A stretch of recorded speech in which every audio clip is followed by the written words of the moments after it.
Welcome back. A new study from the Cook County Treasurer's Office found residential property tax bills going up a median 16.7%, with some south and west side neighborhoods seeing spikes of 100% or more.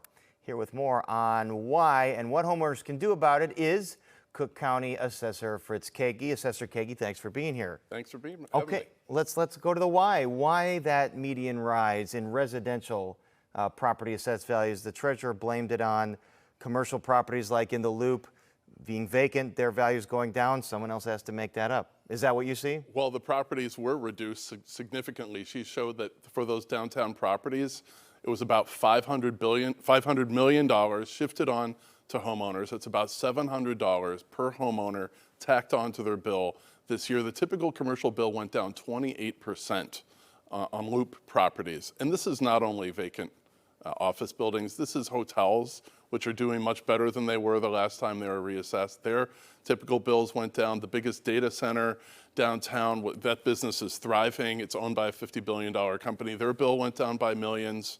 And we've seen the Willis Tower, which is an office tower, which is doing great. It's not affected by lack of occupancy. Their bill went down millions of dollars. So this is continuing a pattern that Treasurer Pappas has identified of big reductions on big commercial properties being stuck with homeowners. And it's about $700 per homeowner this year, which is the typical increase that you mentioned, 16%. You're the assessor, and your whole platform was to do the opposite, right, which was to shift the burden more onto commercial and what's the other classification? Industrial. Industrial, yeah. Sorry, yeah. and relieve residential homeowners. So why is the opposite happening? Yeah, what people forget is I'm just the first part of a two-step process in assessment. So I have followed through on all those commitments. We made sure that our residential assessments were no longer punishing people at the bottom end of the spectrum. We made sure that people at the top end of the spectrum, as reported in Cranes, were paying top dollar on their properties when they sold up in the North Shore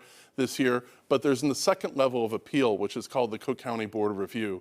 In the past several years, we've seen a pattern of dramatic reductions on commercial properties. This year it was about 20%, while they only reduced residential properties by 1%.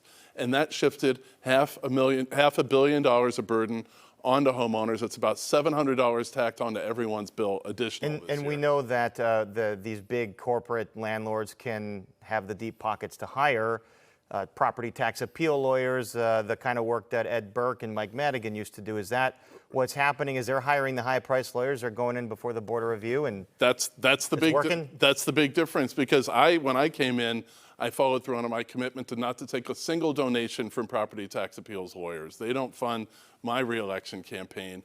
We put in transparency measures, put in a strong ethics code, required higher standards on the kind of evidence that's submitted on appeal, but the board review has not done that. The Cook County Inspector General has been on the record for several years saying they should not be accepting donations from property tax appeals lawyers because it's a critical vulnerability that diminishes the reputation of the office of the board review commissioners. So that's what's happening, and what I've been doing is I've been a fighter as assessor to make sure these big properties are assessed at market, and we had a study done by Cook County last year. President Preckwinkle convened this study to look at the last few years of transactions to see, because there's been this debate going back and forth. And it showed for the 3 years after the pandemic that in 2 out of those 3 years, the Board of Review cut values 25% too low, shifting the burden onto other taxpayers in past years. And I suspect this pattern is continuing this year. So maybe the Inspector General will take a look at that. So what can be done for homeowners, especially like places like Garfield Park? They can't hire those big high-priced attorneys to go argue their tax bills.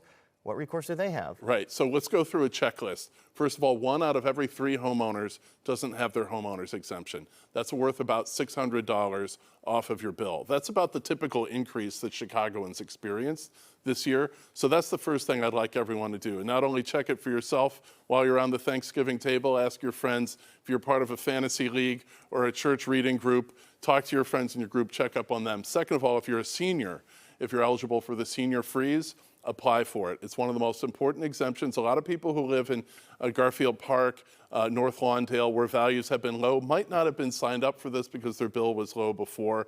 With rising values happening in their neighborhoods, people should be signed up for the freeze. We got past an increase in the income threshold for the freeze from $65,000. It's going up to $79,000 over the next few years. So more people will be eligible. More people to check those senior freezes, those homeowners exemptions. If you're living in your primary residence, then you get that exemption. The other issue this year is how late these property tax bills went out. 4 months late. They just were mailed out. They're due in a couple weeks now.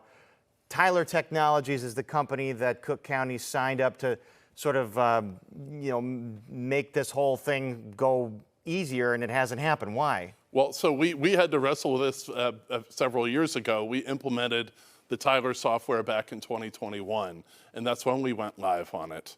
We agreed as all the Cook County offices that the other county offices would also go live on the system this year, and they had a lot of the same troubles that we had with Tyler before.